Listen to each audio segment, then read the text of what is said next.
Hi friends, కువైట్లో చలికాలం వచ్చిందంటే చాలా వరకు కువైటీలు మనకు బయట పక్క ఫ్యామిలీతో కలిసి వాళ్ళు ఎంజాయ్ చేస్తూ ఫహం కాల్చుకోవడానికి మిషన్స్ ఆర్డర్ చేస్తారు. ఇది బార్బిక్యూ మిషన్ అనమాట. ఇది కొత్తది వచ్చింది ఐకియా నుండి.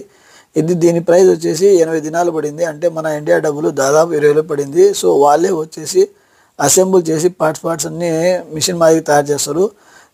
ఎందుకు యూజ్ చేస్తారంటే చాలా వరకు కబాబ్ చేసుకోవడానికి, మాంసం డ్రై చేసుకోవడానికి, ఫహం మాదిరిగా యూజ్ చేయడానికి, బర్గర్స్ ఇవన్నీ చేసుకొని వాళ్ళు ఫ్యామిలీతో కలిసి సాయంత్రం పూట నైట్ టైమ్స్లలో కూర్చొని రిలాక్స్ అవుతూ ఉంటారు. సో టోటల్ వైజ్గా వీళ్ళు అసెంబుల్ చేసిన తర్వాత ఈ విధంగా ఉంటుంది అనమాట.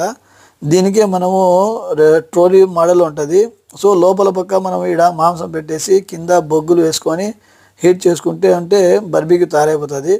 సో ఇదంతా మిషనరీ సెట్ చేసి వాళ్ళు మనకు చూపిస్తారు అనమాట. దీని ప్రైస్ వచ్చేసి 80 దినాలు కువైట్లో, అంటే 20